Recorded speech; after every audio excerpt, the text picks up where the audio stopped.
પૂજા વિદ્યાલય online શિક્ષણમાં વિદ્યાર્થી મિત્રો આપણે ધોરણ 12માં પ્રકરણ 7 પી વિભાગના તત્વો 11મા ધોરણમાં આપણે આવર્ત કોષ્ટકમાં જુદા જુદા 4 પ્રકાર એસ વિભાગ, પી વિભાગ, ડી વિભાગ અને એફ વિભાગ એવા જે વિભાગ આપણે સમજ્યા છીએ એ પૈકીનો આપણે પી વિભાગના કેટલાક સમૂહ આપણે 11મા ધોરણમાં ભણ્યા છીએ. બાકીના કેટલાક જે સમૂહ છે એ આપણે અહીંયા આગળ જોવાના છે. એટલે સમૂહ નંબર 15, 16, 17 અને 18 એ આપણે આ પ્રકરણમાં અભ્યાસ કરવાના છીએ. તો આપણે સમૂહ 15ની વાત કરીએ. સમૂહ 15માં nitrogen, phosphorus, arsenic, antimony, bismuth અને મોસ્કોવિયમ આવા બધા તત્વોનો સમાવેશ થાય છે. અહીંયા આપણે જાણીએ છીએ એક જ સમૂહના જે તત્વો છે એ એક જ પ્રકારના રાસાયણિક ગુણધર્મો ધરાવતા હોય છે, પણ એમના કદ અને એમને કારણે સમૂહમાં આપણે ઉપરથી નીચેની તરફ જઈએ ત્યારે અધાત્વીય ગુણ અર્ધધાત્વીય ગુણ મારફતે ધાત્વીય ગુણમાં ફેરફાર જોવા મળે છે. એટલે ઉપરથી નીચેની તરફ જઈએ તેમ ધાતુ ગુણ વધે અને નીચેથી ઉપર જઈએ તેમ અધાતુ ગુણ વધે. એટલે નાઇટ્રોજન અને ફોસ્ફરસ એ અધાતુ તત્વો છે, આર્સેનિક અને એન્ટીમની એ અર્ધધાતુ તત્વો છે, બિસ્મથ અને મોસ્કોમિયમ વિશિષ્ટ ધાતુ છે. આપણે એમના પ્રાપ્તિ સ્થાનની વાત કરીએ. 15મા સમૂહના જે તત્વો છે એમાં પ્રાપ્તિ સ્થાનની વાત કરીએ છીએ ત્યારે આપણે વાતાવરણમાં 78% એ આણ્વીય નાઇટ્રોજન સમાયેલો હોય છે. એ ઉપરાંત પૃથ્વીના પોપડામાં ચીલી સોલ્ટ સ્વરૂપે સોડિયમ નાઇટ્રેટ NaNO3, એ જ રીતે ઇન્ડિયન સોલ્ટપીટર પોટેશિયમ નાઇટ્રેટ KNO3 આપણને આ નાઇટ્રોજનના સ્ત્રોત. ત્યાર પછી વનસ્પતિઓ અને પ્રાણીઓમાં તે પ્રોટીન સ્વરૂપે આપણને જોવા મળે છે. ત્યાર પછી ફોસ્ફરસની વાત કરીએ તો ફોસ્ફરસ એપેટાઇટ વર્ગના જે ખનિજો છે એમાં આપણને ફોસ્ફરસ મળે છે, જેના સૂત્રો અહીં આગળ દર્શાવેલા છે. ફોસ્ફરસ ખડકોનો મુખ્ય ઘટક છે. એ ઉપરાંત ફોસ્ફરસ પ્રાણી અને વનસ્પતિઓમાં, હાડકાઓમાં અને અન્ય જીવંત કોષોમાં, એ ઉપરાંત ફોસ્ફોપ્રોટીન દૂધ અને ઈંડામાં રહેલું છે. આર્સેનિક, એન્ટીમની અને બિસ્મથ એ સલ્ફાઇડ ખનિજ સ્વરૂપે આપણને મળે છે. અને મોસ્કોવિયમ એક સંશ્લેષિત રેડિયો સક્રિય તત્વ છે અને તેની સંજ્ઞા MC છે. પરમાણુ ક્રમાંક 115 છે અને પરમાણુ 289 છે. અહીંયા આપણે ખાસ યાદ રાખીએ છીએ કે આની ઇલેક્ટ્રોન રચના પણ RN complete 5F14 6D10 7S2 7p3 છે. એનો અર્ધાયુષ સમય ખૂબ જ ઓછો છે અને માટે આપણે એને અલ્પ માત્રામાં મેળવી શકીએ. તે લખ્યું આગળ કે એનો અર્ધાયુષ સમય ઓછો હોવાથી આપણને વધારે પ્રમાણમાં પ્રાપ્ત નથી. તો મોસ્કોવિયમ સિવાયના જે તત્વો છે એના ગુણધર્મો અહીંયા આગળ દર્શાવે છે કોષ્ટકમાં. ત્યાર પછી આપણે એના કેટલાક આવર્તનીય ગુણધર્મો તેની ચર્ચા કરવાના છીએ. પહેલાં આપણે ઇલેક્ટ્રોન રચનાની વાત કરીએ તો તમે ઉપર કોષ્ટકમાં ઇલેક્ટ્રોન રચના જોશો તો એની બાહ્યતમ કક્ષાની સામાન્ય ઇલેક્ટ્રોન રચના NS2 NP3 પ્રકારની છે. એમાં S કક્ષક સંપૂર્ણ ભરાયેલી છે અને P કક્ષક જે અર્ધ ભરાયેલી છે, એટલે અર્ધપૂર્ણ ભરાયેલી છે. કારણ કે Pમાં 6 ઇલેક્ટ્રોન ભરી શકાય પણ અહીંયા 3 ઇલેક્ટ્રોન ભરાયા છે. એટલે આપણે જાણીએ છીએ કે P કક્ષક અર્ધ ભરાયેલી હોવાના કારણે સ્થિરતા વધારે હોય. કારણ કે કક્ષકો કાં તો સંપૂર્ણ ભરાયેલી હોય, સંપૂર્ણ ખાલી હોય અથવા તો અર્ધપૂર્ણ ભરાયેલી હોય ત્યારે સ્થિરતા વધારે હોય છે. પરમાણ્વીય અને આયનીય ત્રિજ્યાની વાત કરીએ તો ત્રિજ્યાઓ જે કદના વધારા સાથે વધે, કદના ઘટાડા સાથે ઘટે. તો અહીંયા નાઇટ્રોજનથી ફોસ્ફરસ જતાં તેમની સહસંયુક્ત ત્રિજ્યામાં નોંધપાત્ર વધારો થાય છે. જોકે આર્સેનિકથી બિસ્મથ સુધી સહસંયુક્ત ત્રિજ્યામાં બહુ ઓછો વધારો જોવા મળે છે. અને જે ભારે સભ્યમાં સંપૂર્ણ ભરાયેલી ડી અને એફ કક્ષકની હાજરીના કારણે છે. પાછળથી એટલા માટે ભારે તત્વોમાં ત્રિજ્યામાં વધારે ઘટાડો થતો નથી કારણ કે એમાં જે ડી અને એફ કક્ષક સંપૂર્ણ ભરાયેલું હોય એટલે અપાકર્ષણને કારણે એમાં સંકોચન વધારે થતું નથી, અથવા તો એમાં વધારે આપણે જેમ કહીએ કે ભાઈ કદ વધી જશે તેવું વધતું નથી. તો અહીંયા આપણે ખાસ યાદ રાખીએ છીએ કે આર્સેનિકથી બિસ્મથ સુધી સહસ્રાંશ ત્રિજ્યામાં બહુ ઓછો વધારો થાય છે.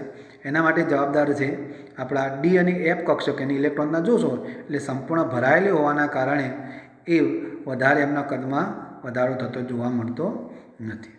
ત્યાર પછી આયનીકરણ એન્થાલ્પી.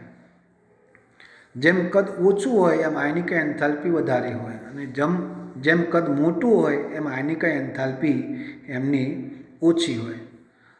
તો અહીંયા આપણે ખાસ યાદ રાખીએ છીએ તો 15મા સમૂહના તત્વોની આયનિક એન્થાલ્પી એ 14મા સમૂહના આયનિક એન્થાલ્પી કરતાં વધારે છે. એનું કારણ એક જ છે કે 14મા સમૂહના તત્વોના ઇલેક્ટ્રોનના NS2 NP2 છે અને 15મા સમૂહના સામાન્ય ઇલેક્ટ્રોનના NS2 NP3 છે. એટલે અર્ધપૂર્ણ ભરાયેલી હોવાથી સરળતાથી આપણે ઇલેક્ટ્રોન દૂર કરી શકતા નથી, અને એને કારણે આયનિક એન્થાલ્પી આરતી વધારે હોય છે. તો અહીંયા આયનિક એન્થાલ્પીનો પ્રથમ આયનિક એન્થાલ્પી કરતાં બીજી આયનિક એન્થાલ્પી વધારે, બીજી આયનિકરણ કરતાં ત્રીજી આયનિક એન્થાલ્પી વધારે હોય છે. આ રીતે ચડતા ક્રમમાં છે. વિદ્યુત ઋણતા. સમૂહથી ઉપર નીચે તરફ જતા પરમાણુ કદમાં વધારાની સાથે સાથે વિદ્યુત ઋણતાનું મૂલ્ય શું થશે? ઘટે છે. તો અને ભારે તત્વોમાં આ તફાવત વધારે જોવા મળતો નથી. વિદ્યુત ઋણતા એટલે ઇલેક્ટ્રોન આકર્ષવાની વૃત્તિ, કારણ કે જેમ કદ નાનું હોય એમ ઇલેક્ટ્રોન આકર્ષવાની વૃત્તિ વધારે હોય.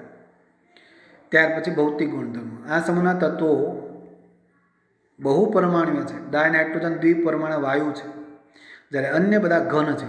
સમૂહમાં ઉપરથી નીચે તરફ જઈએ તેમ ધાત્વિય ગુણ વધે છે. આપણે અગાઉ પણ કીધું નાઇટ્રોજન અને ફોસ્ફરસ અધાતુ છે, આર્સેનિક એન્ટીમની અર્ધ ધાતુ છે અને બિસ્મથ ધાતુ છે.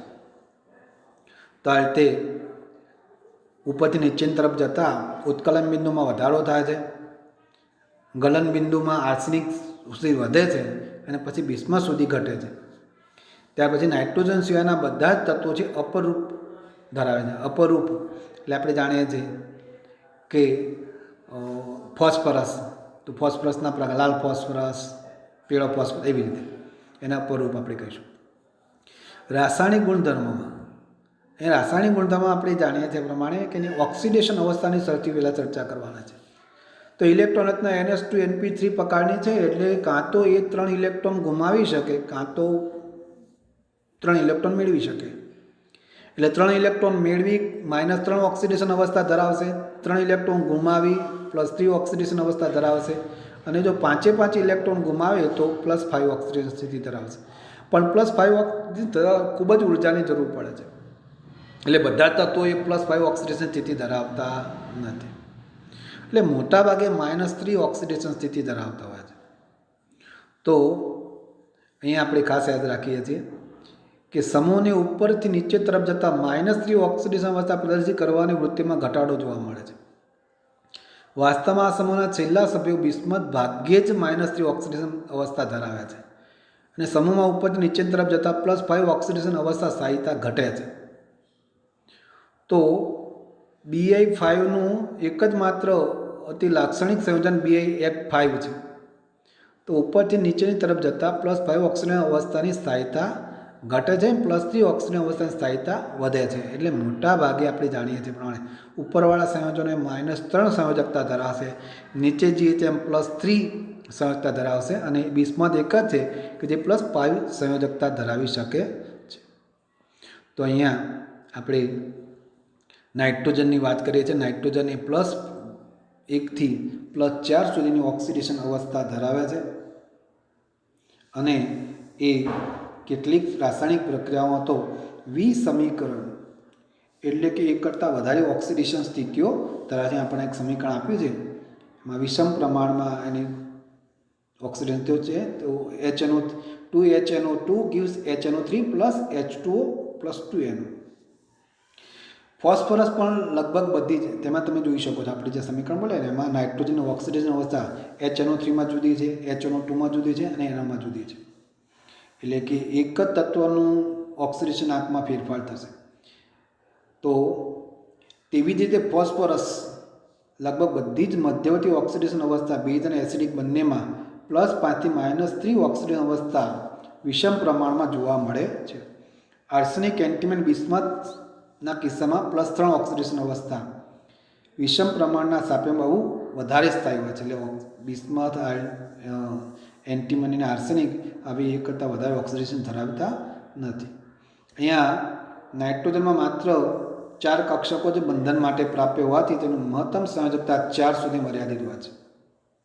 ભારે તત્વો તેની બાહ્ય કોષમાં ખાલી ડી કક્ષક ધરાવે છે અને માટે તેમની સંયોજકતા વધારે હોઈ શકે છે. એટલે આપણે જાણીએ છીએ કે નાઇટ્રોજનમાં ડી અને એફ જે કક્ષકો છે એ કક્ષકો નહીં હોવાથી 4 જ સંયોજકતા ધરાવે છે, જ્યારે ફોસ્ફરસમાં જો PF6- 6 સંયોજકતા ધરાવે છે. નાઇટ્રોજનના અનિયમિત ગુણ. નાઇટ્રોજન બીજા બધા તત્વો કરતાં કઈ રીતે અનિયમિતતા ધરાવે છે એની આપણે વાત કરવાના છે. નાઇટ્રોજનનું કદ નાનું છે, એની વિદ્યુતઋણતા ઊંચી છે, એની આયનીકરણ એન્થાલ્પી ઊંચી છે, એમાં ડી કક્ષકો પ્રાપ્ય નથી અને નાઇટ્રોજન એ નાનું કદ, એની ઊંચી વિદ્યુતઋણતા ધરાવતા અન્ય તત્વો જેની સાથે P5 બહુબંધ બનાવે છે.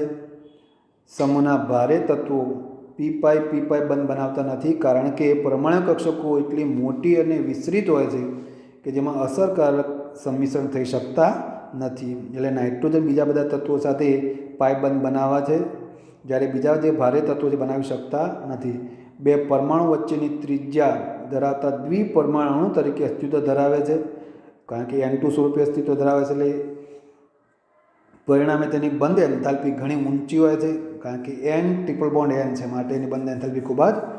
તેનાથી ઉલટું ફોસ્ફરસ, આર્સેનિક એમાં આવી રીતે સિંગલ બંધ હોવાથી એમની જે બંધ એન્થાલ્પી નીચી હોય છે, જ્યારે બિસ્મથ તત્વીય અવસ્થામાં ધાત્વિક બંધ ધરાવે છે.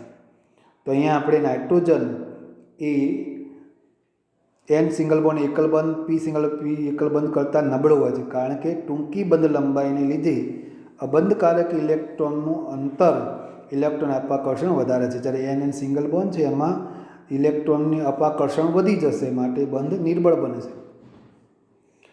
પરિણામે નાઇટ્રોજનમાં કેટનેશન વલણ નબળું હોય છે. નાઇટ્રોજનના રસાયણ વિજ્ઞાનને અસર કરતું બીજું પરિબળ તેની સંયોજકતા કોષમાં ડી કક્ષકની ઘેરા છે. હમણાં પણ આગળ કીધી એમ ડી કક્ષક ન હોવાના કારણે એ માત્ર 4 સંયોજકતા જ ધરાવે છે. નાઇટ્રોજન D5 P5 બંધ બનાવી શકતો નથી, કારણ કે ડી કક્ષક નથી, માટે D5 P5 બંધ બનાવી શકતો નથી. જ્યારે ભારે તત્વો આવી રીતે નીચે બતાવ્યા એ પ્રમાણે ફોસ્ફરસ અને આર્સેનિક આવી રીતે D5 P5 પ્રકારના બંધ બનાવી શકે છે. હાઇડ્રોજન પ્રત્યેની પ્રતિક્રિયાત્મકતા. આપણા જે તત્વો છે હાઇડ્રોજન સાથે કેવી રીતે જોડાશે? આપણે જાણીએ છીએ કે બંધનના સમૂહના બધા તત્વો EH3 પ્રકારના હાઇડ્રાઇડ સંયોજન બનાવશે. E બરાબર શું હોય છે કે નાઇટ્રોજન, ફોસ્ફરસ, આર્સેનિક, એન્ટીમની અથવા બિસ્મથ હોઈ શકે છે. એટલે આપણે જુઓ અહીંયા જાણીએ છીએ પ્રમાણે કે NH3 થી છેક BiH3, NH3, PH3, AHS3, SbH3, BiH3 है ને. તો હાઇડ્રાઇડ સંયોજનની સ્થાયીતા NH3 થી BiH3 તરફ ઘટતી જાય છે અને એમની બંધ વિયોજન એન્થાલ્પી દ્વારા આપણે નક્કી કરી શકીએ છીએ. એટલે નાઇટ્રોજન સાથે જે હાઇડ્રોજનનું બંધ છે એ પ્રબળ જોડાણ છે, કોના કરતાં? BiH3 કરતાં. એટલે પરિણામમાં હાઇડ્રાઇડ સંયોજનમાં રિડક્શન કરતાં લક્ષણ વધે છે. બધા જ હાઇડ્રાઇડ સંયોજન પૈકી એમોનિયા એકમાત્ર મંદ રિડક્શન કરતા છે, જ્યારે BiH3 સૌથી પ્રબળ રિડક્શન કરતા છે. એટલે કારણ કે BiH3 સરળતાથી વિઘટન પામી શકે છે, એટલે ઝડપથી H મુક્ત કરી શકે છે, જ્યારે એમોનિયા નથી મુક્ત કરી શકતો. તો રિડક્શન કરતાની વાત કરીએ તો BiH3 પ્રબળ છે, કોની સાપેક્ષે? NH3 કરતાં. પણ બેઝિકતાની વાત કરીએ ત્યારે એનાથી ઉલટું થઈ જશે. NH3ની બેઝિકતા વધારે છે, કોના કરતાં? PH3 કરતાં.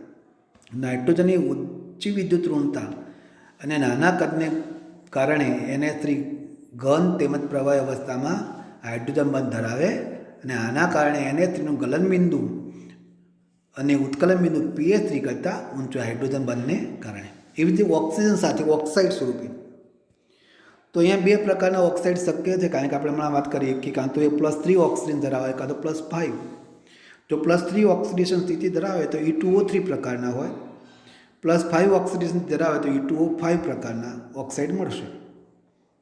તો નીચી ઓક્સિડેશનવાળા ઓક્સાઇડ કરતાં વધુ એસિડિક હોય છે. ઊંચી ઓક્સિડેશન અવસ્થાવાળા જે ઓક્સાઇડ છે એ નીચી ઓક્સિડેશન અવસ્થાવાળા ઓક્સાઇડ કરતાં વધુ એસિડિક હોય છે. તેમનું એસિડિક લક્ષણ સમૂહ ઉપરથી નીચે તરફ જતાં ઘટે છે, કારણ કે ઉપર અધાતુ છે, નીચે ધાતુ છે.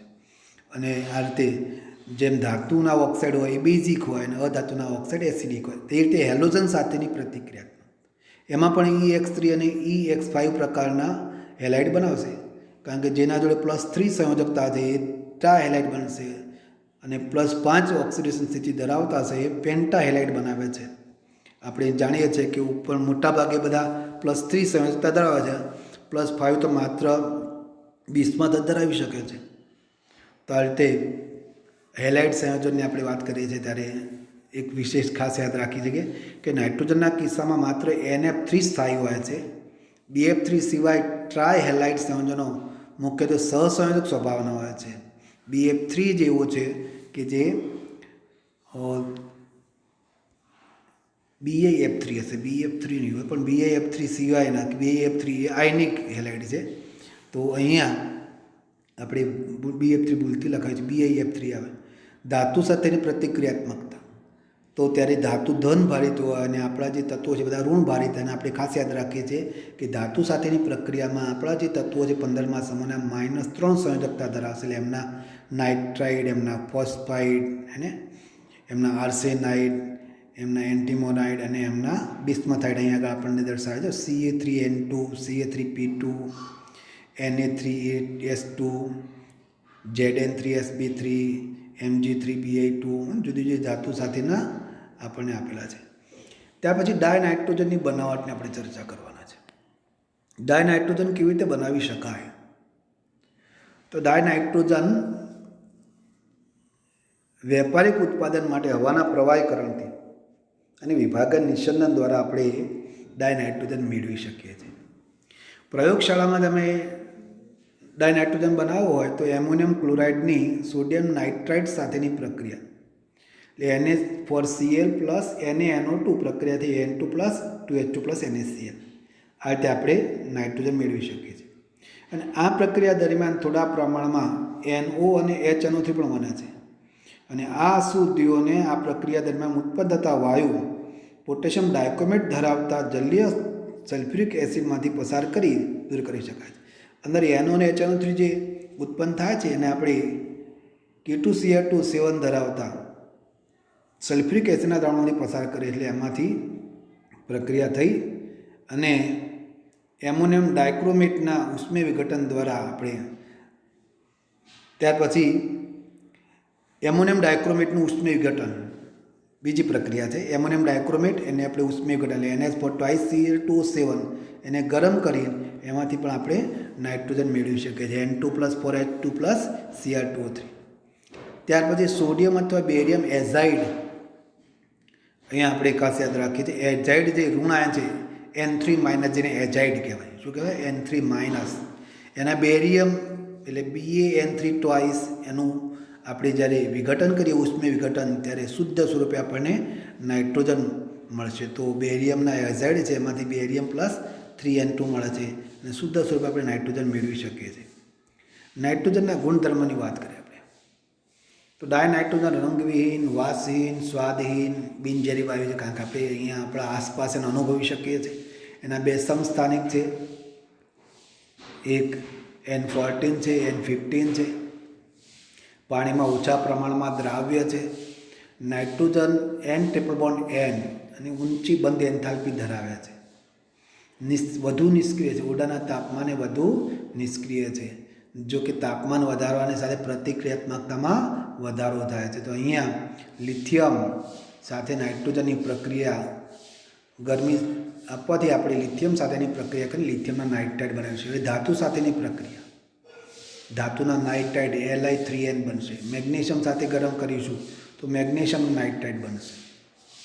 હેબર વિધિ આપણે આગળ પણ અભ્યાસ કર્યો છે કે એમોનિયા બનાવવાની પ્રક્રિયા, જેને આપણે હેબર વિધિ કહીએ છીએ, એમાં 473 કેલ્વિન તાપમાને ઉદ્દીપકની હાજરીમાં આપણે નાઇટ્રોજનને હાઇડ્રોજન સાથે સંયોજિત કરી અને આપણે એમોનિયા બનાવી શકીએ છીએ. તો N2 + 3H2 gives 2NH3. એવી જ રીતે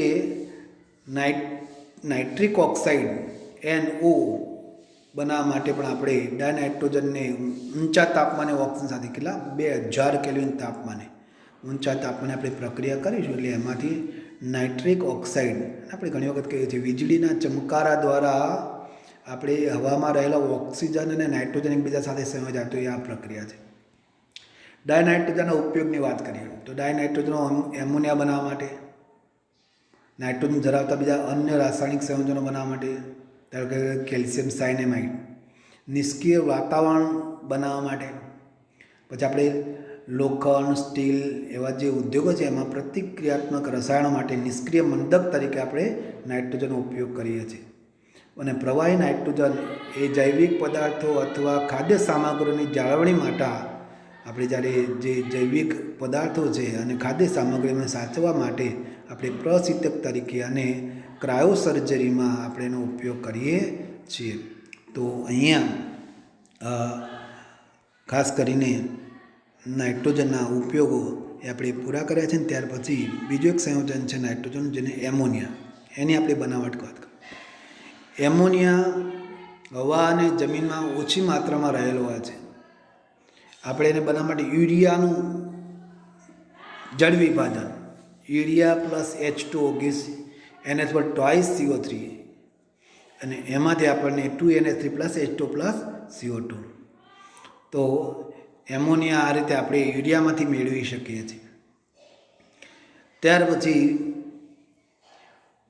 કોસ્ટિક સોડા અથવા સોડિયમ હાઇડ્રોક્સાઇડ સાથે પ્રક્રિયા કરવામાં આવે એમોનિયમ ક્લોરાઇડની, તો પણ આપણે કહીએ કે એમોનિયમના જે સોલ્ટ છે એની આપણે પ્રક્રિયા કરીએ એમોનિયમ NH+ના, એની આપણે આ રીતે કોસ્ટિક સોડા અથવા કેલ્શિયમ હાઇડ્રોક્સાઇડ સાથે પ્રક્રિયા કરવાથી આપણે એમોનિયા મેળવી શકીએ છીએ. તો 2NH4Cl plus CaOH twice gives 2NH3 plus 2H2 plus CaCl2.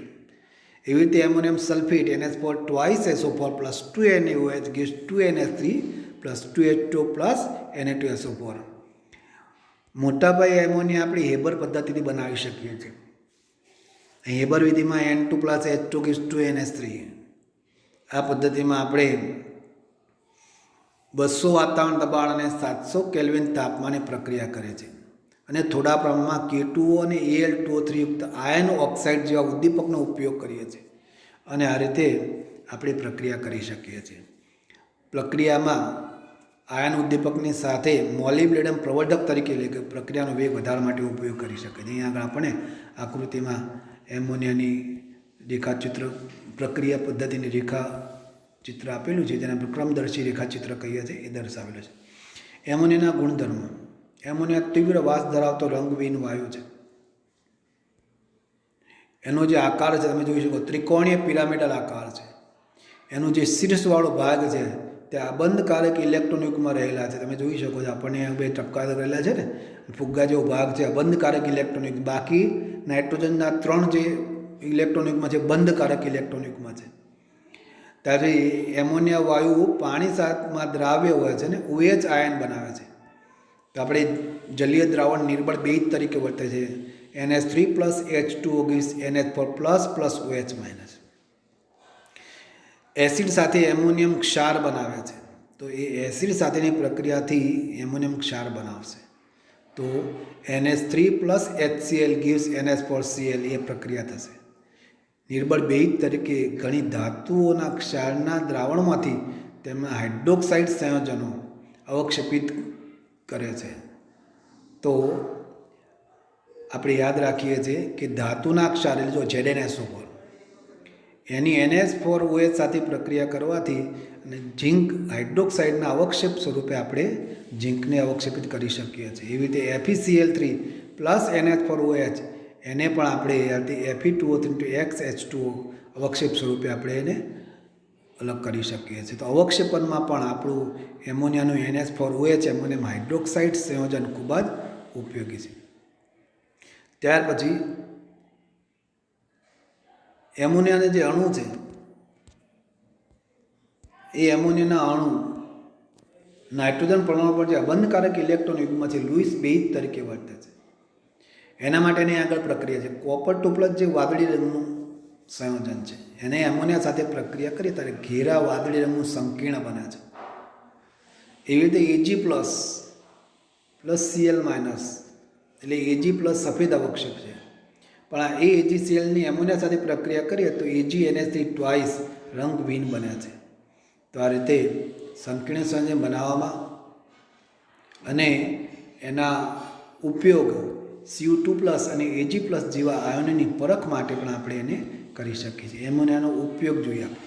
તો એમોનિયાનો ઉપયોગ નાઇટ્રોજનયુક્ત જુદા જુદા ખાતરોના ઉત્પાદનમાં urea, ammonium phosphate, ammonium sulphate અને નાઇટ્રોજનયુક્ત કેટલા અકાર્બનિક સંયોજનોના ઉત્પાદનમાં થાય છે.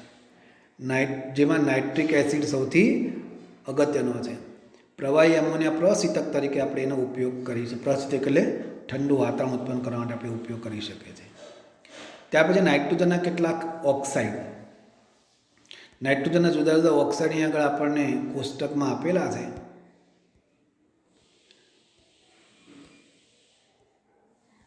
અને એ ઓક્સાઇડનો તમે કોષ્ટક વાંચી અને અભ્યાસ કરી શકો છો. અને હવે આપણે નાઇટ્રોજનના ઓક્સી એસિડ એટલે નાઇટ્રિક એસિડની વાત કરવાના છે. તો નાઇટ્રોજન એ જુદા જુદા ઓક્સાઇડ એટલે કે hyponitrous acid, nitrous acid, nitric acid જેવા ઓક્સો એસિડ સંયોજન બનાવે છે. એ પૈકીનો આપણે નાઇટ્રિક એસિડ HNO3 એ અગત્યનો છે. તો નાઇટ્રિક એસિડની પહેલાં આપણે બનાવટ જોવાના છે. પ્રયોગશાળામાં આપણે કાચની વક્ર નળીમાં KNO3 અથવા NONO3 ને સાંદ્ર સલ્ફ્યુરિક એસિડ સાથે પ્રક્રિયા કરવાથી આપણે નાઇટ્રિક એસિડ મેળવી શકીએ. અને મોટા પાયે આપણે ઓસ્વાલ પ્રક્રમ દ્વારા આપણે બનાવી શકીએ છીએ. અને એ પદ્ધતિ માટે વાતાવરણમાં જે ઓક્સિજન દ્વારા NH3ના ઉદ્દીપકીય ઓક્સિડેશન પર આધારિત છે. તો અહીંયા આપણે પહેલાં નાઇટ્રોજનનું ઉદ્દીપકીય ઓક્સિડેશન NH3+ 5O2 પ્લેટિનમ અને રોડિયમ વાયર ગોઝના ઉદ્દીપક તરીકે ઉપયોગ કરીએ છીએ. 500 કેલ્વિન તાપમાન 9 બાર દબાણે એમાંથી નાઇટ્રિક ઓક્સાઇડ 4NO + 6H2 બને છે. આ નાઇટ્રિક જે ઓક્સાઇડ છે એનું આપણે ઓક્સિડેશન કરીશું તો N2NO + O2 gives 2NO2 એટલે અહીંયા એનું ઓક્સિડેશન થઈ આપણને NO2 મળે છે. ઉત્પન્ન થયેલા નાઇટ્રોજન ડાયોક્સાઇડને પાણીમાં દ્રાવ્ય થઈ HNO3 બનાવશે. તો અહીંયા HNO2 + H2O2 gives HNO3 + NO. અને ઉત્પન્ન થયેલા NOને આપણે પુનઃચક્રીયકરણ એટલે ફરી પાછો આપણે ઉપયોગમાં લઈ શકીએ છીએ. જલીય HNO3ને નિસ્યંદન દ્વારા આપણે 68% સાંદ્રતા સુધી સાંદ્ર બનાવી શકીએ છીએ. અને ત્યારબાદ સાંદ્ર સલ્ફ્યુરિક સાથે નિર્જલીકરણ દ્વારા 98% સુધી આપણે એને સાંદ્ર બનાવી શકીએ છીએ. એના ગુણધર્મોમાં તો નાઇટ્રિક એસિડ રંગહીન પ્રવાહી છે અને એનું બંધારણ અહીં આપણે જાણીએ છીએ પ્રમાણે સમતલ્ય અણુ તરીકે અસ્તિત્વ ધરાવે છે. જલીય દ્રાવણમાં નાઇટ્રિક એસિડ હાઇડ્રોનિયમ અને નાઇટ્રેટ આયન આપે છે. HNO3 + H2 gives H3O + NO3-. સાંદ્ર નાઇટ્રિક એસિડ પ્રબળ ઓક્સિડેશન કરતા છે. તે ગોલ્ડ અને પ્લેટિનમ જેવી ઉમદા ધાતુ સિવાય બધી ધાતુ ઉપર પ્રક્રિયા કરી શકે છે. એટલે મોટા ભાગે એ કોરોઝિવ કહેવાય. ધાતુ સાથે પ્રક્રિયા કરીને ધાતુ ખવાઈ જશે એના સાથે પ્રક્રિયા, ખાલી ગોલ્ડ અને પ્લેટિનમ સિવાય. ઓક્સિડેશનની નિપજોના આધાર એસિડની સાંદ્રતા, તાપમાન અને ઓક્સિડેશન પામનાર પદાર્થના સ્વભાવ પર રહેલો છે. અહીં આગળ સાંદ્રતા, તાપમાન તમે જોઈ શકો છો કે જુદી જુદી સાંદ્રતા એ પ્રક્રિયા જુદી જુદી મળશે. અહીંયા પહેલો આપણે જોઈએ છે એ કોપરની મંદ HNO3 સાથે પ્રક્રિયા અને પછી કોપરની સાંદ્ર HNO3 સાથેની પ્રક્રિયા. તો બંને પ્રક્રિયામાં નિપજમાં તમે જોઈ શકો છો એકમાં મંદ હોય ત્યારે નાઇટ્રિક ઓક્સાઇડ મળે છે અને જ્યારે સાંદ્ર હોય ત્યારે NO2 નાઇટ્રોજન ડાયોક્સાઇડ મળે છે. એવી જ રીતે ઝીંક સાથેની પ્રક્રિયા, ઝીંકની મંદ HNO3 સાથેની અને સાંદ્ર HNO3 સાથેની. જો મંદ HNO3 સાથે પ્રક્રિયા કરીએ ત્યારે N2O મળે છે અને સાંદ્ર સાથે NO2 મળે છે. કેટલીક ધાતુઓ સાંદ્ર નાઇટ્રિક એસિડમાં દ્રાવ્ય થતી નથી કારણ કે તેની સપાટી પર ઓક્સાઇડ, આપણે જાણીએ છીએ કે એલ્યુમિનિયમ, તો એલ્યુમિનિયમની સપાટી પર Al2O3ના ઓક્સાઇડનું પડ હોય છે જેના સાથે નાઇટ્રિક એસિડ પ્રક્રિયા કરી શકતો નથી. એવી રીતે સાંદ્ર નાઇટ્રિક એસિડની અધાતુ સાથેની પ્રક્રિયા, તો અધાતુ સાથેની પ્રક્રિયામાં ઓક્સિડેશન કરતા તરીકે આપણું અહીંયા ખાસ યાદ રાખીએ છીએ કે નાઇટ્રિક એસિડ એ વપરાતો હોય છે. તો તમે જોઈ શકો છો I2 plus HNO3 plus HiO3 plus 10NO2 plus 4H2.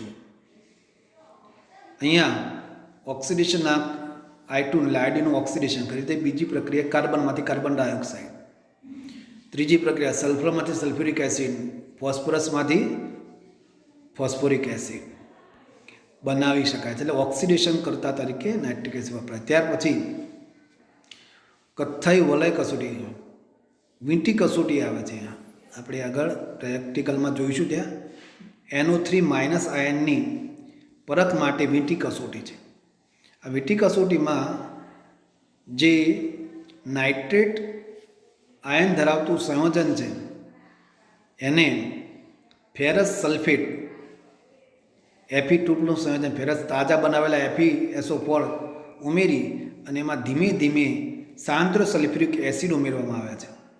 તો લખ્યું છે કે નાઇટ્રિક આયન ધરાવતા જલીય દ્રાવણમાં મંદ ફેરસ સલ્ફેટનું દ્રાવણ ઉમેર્યા બાદ તેમાં કસનળીની દિવાલથી અટકીને ધીમે ધીમે સાંદ્ર સલ્ફ્યુરિક એસિડ ઉમેરવામાં આવે તો બંને સ્તરની વચ્ચે આંતરપૃષ્ઠ પર એક કથ્થાઈ વલય જોવા મળે છે, જેને આપણે વીંટી કસોટી તરીકે ઓળખીએ છીએ. અહીંયા આગળ આપણને સમીકરણ પણ આપ્યું છે.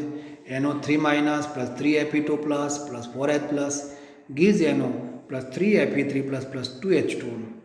અને ફરી આપણું જે FeH2 પ્લસ પ્લસ NO અને એમાંથી જે સંકીર્ણ બને છે FeH5 NO2 પ્લસ પ્લસ 2 એક કથ્થાઈ રંગનું હોય છે અને એ સંકીર્ણ આપણને કથ્થાઈ રંગની વીંટી આપે છે. ત્યાર પછી આપણે એનો ઉપયોગ જોવાનો છે. નાઇટ્રિક એસિડના મુખ્ય ઉપયોગ ખાતરો, એમોનિયમ નાઇટ્રેટ, વિસ્ફોટકો, પાયરોટેકનિક્સમાં આપણે ઉપયોગ થાય છે.